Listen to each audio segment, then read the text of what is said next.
All right, and welcome back to another episode of 10 Minutes of Chicago Bears Talk. So, we are continuing with talking about each week, each matchup for the Bears. This time it is week 2, which is against the Lions. So, this is another very interesting one. And I think it's very interesting because I'm not quite sure what their offense is going to look like.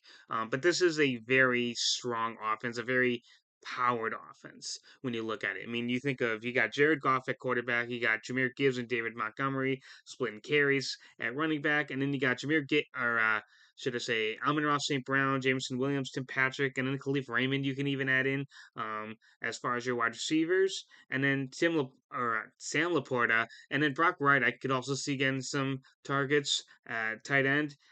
Fullback Zach Horton, left tackle Taylor Decker, Chris Benogany at left guard, Graham Glasnow at center, Tate Ratledge, should I say, at right guard, and Panay Sewell at right tackle. And then, of course, they re-signed Dan Skipper. So, I wouldn't be surprised. My first thing is I would not be surprised if Dan Skipper scores a touchdown against the Bears, just because I feel like that would be something that would happen there. But this is a very interesting matchup. Obviously with Ben Johnson coming back to play against his former team. This is obviously a very interesting matchup, especially being that this is an away game for the Bears. They're going to be playing at Ford Field here. So this is a like I said, very interesting matchup as far as offense because you're not exactly sure what they're going to do. And thinking, truly my thinking here is I would not be surprised if David Montgomery ends this game with 5 to 10 more carries than Jameer Gibbs. Um, and I think that's just because I think David Montgomery is going to be heavily used in this game. Um, not quite sure why, but I just feel like that I'm gonna. That's something that's just gonna happen. As far as the wide receivers, I think Amon Ra will continue to try and have a good game, but he's going to be locked up obviously against Jalen Johnson. On the other end, I think it's going to be very interesting to see how Jameson Williams plays against more than likely. I mean, we might be seeing Kyler Gordon, we might see Tyreek Stevenson. It'll be interesting to kind of see who Jameson Williams goes up against because obviously at this point, being that this is still 95 days or whatever till the start of the season, we really have no idea um, what exactly is going to happen um, in terms of a lot of this stuff. So, but the one thing I really want to talk about that I think is not going to be something that most people are going to be talking about is the matchup that I think Sam Laporta is going to have against Ruben Hippolyte.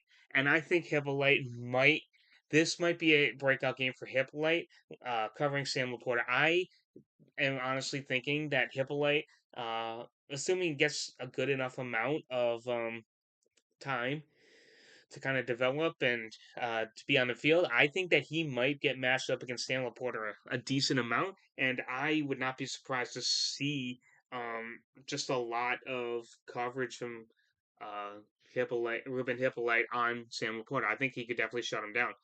So that's one thing I really wanted to kind of cover with this one is just kind of looking at that idea. In terms of this offensive line, this is a very good offensive line, so this is going to be very important for the Bears to try and get after Jared Goff. We've seen that. I believe it might have even been last year, but we've seen that if the Bears can pressure Jared Goff, he makes mistakes. I don't know if it was last year or the year before, but he had a game where we sent a lot of pressure, and I think we got like 2 or 3 interceptions. So if we can continue to do that and continue to pressure and push Jared Goff, we can really force him to make mistakes. The one thing I would want to be careful with here is I think Jameer Gibbs could definitely be very dangerous out on those little swing routes that he might do. So it'll be very interesting to kind of see how the Bears want to tackle that because truly I don't think it's easy to cover Jameer Gibbs. Obviously, it's not also easy to cover St. Brown or even Jameson Williams. But it'd be very interesting, especially seeing Brisker and Bayard, kind of see how they're going to help out in terms of that kind of stuff. So that's my one thing to kind of also look out for is Jameer Gibbs could have a good receiving game, but like I said, I think David Montgomery is going to get a lot more carries than Jahmyr Gibbs did last year. Um, just in terms of that idea. When we look at this defense, uh, Aiden Hutchinson, Alan McNeil, DJ Reader, Marcus Davenport, Alex Anzalone, Jack Campbell, sub linebackers Derek Barnes, uh, corner Terran Arnold, and then you got DJ Reed and this Rackstraw Jr. I believe he's out of Missouri, second year out of Missouri. Rackstraw is. And then, of course, you got some very good safeties in Brian Branch at strong safety and Kirby Joseph at free safety, who I believe led the league in interceptions last year. Um, so the main thing that I kind of want to look out for here is this is going to be a team that might not necessarily get to your quarterback a ton. I think they definitely can. I definitely think that, especially with Aiden Hutchinson, you have that ability. But I would be very interested just to kind of see um, what this team kind of looks like in terms of how they kind of could get after you. So I think that this is going to be a game that you're going to want Caleb to swing the ball around. They did that on Thanksgiving, and while the team started off very slow, they really bumped it up. And well, we don't really talk about how that game ended, but realistically, I mean, this was a Bears team that really had the ability um, to make some big plays against this Lions defense. And I think it's going to be very interesting to kind of see what their new offensive coordinator brings and how their offense might look different um, in terms of all of the different kind of things that might happen. Um, I think that when you think about the Bears and how they kind of are going to set up against this defense, I wouldn't be surprised to see a couple two tight end looks. I think, I think the one thing you're going to want to do is you're going to want to attack Jack Campbell and Anzalone. I think those are the two linebackers that you really are going to want to be careful of, but I also think you want to go after Anzalone, and I also think you want to go after Jack Campbell at this point.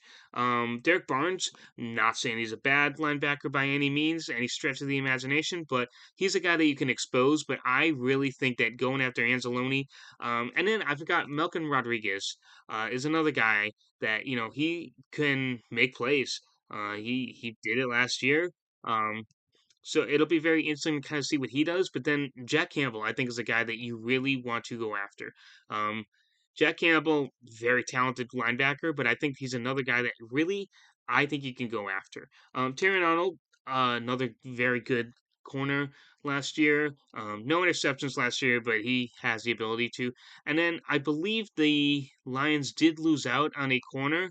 I cannot remember what corner it was, but they have DJ Reed now at corner, another guy with no interceptions last year. So it'll be very interesting to see um, kind of what happens there. Because I mean, it's very interesting to have both your starting corners last year not have a single interception, and this Reckestra also did not have an interception. So this is a team. I guess all their interceptions technically went to Kirby Joseph, who had 9 last year. But it'll be very interesting just to kind of see. Um, I think if you go I think this might be another quick pass game, but I also think that this can definitely be an area where you might want to have Caleb just sling the ball around. It'll be a very interesting game, but I truly looking at this Lions team, and this could definitely be a little bit of an underestimation, but I think as long as you keep Aiden Hutchinson at bay, you go after Jared Goff. Um, you prevent those swing routes and that open space for Jahmyr Gibbs, and you clog up the holes. That's a lot, actually, then I think about it. But um, as long as you play a normal football game, and then just kind of basically you just gotta pressure Jared Goff and keep Aiden Hutchinson away from your quarterback. I think that has a potential to be a very strong game for the Bears. Um, obviously you got two very difficult safeties on his team. But I honestly look at these corners, and I think that's an area that you can definitely go after, and then I think these are linebackers that you can go after. So if you can get the ball out, I think that Caleb has a very good chance to um, have a big passing game. I believe last year he had a big passing game in both the games that he had. Um, so it'll be kind of interesting just to kind of see what the Bears end up doing. But I think that this is a game that, you're going to definitely expect the Bears to just go after them and just continue to push and continue to make those plays. So, realistically, I think this is a very exciting game, but I think that this is a winnable game. Looking at this roster, looking at this depth chart, I think this is a very winnable game. As long as you kind of you prevent their offense from making noise. I think you can make some big plays against this team, and you can beat this defense. I think this defense is extremely beatable. So that's gonna kind of be what I'm looking at here in the initial breakdown of this game. So, this was week 2. This is going to be it for this episode. And next week we will cover the Cowboys game, which is the week 3 game. So, stay tuned for that.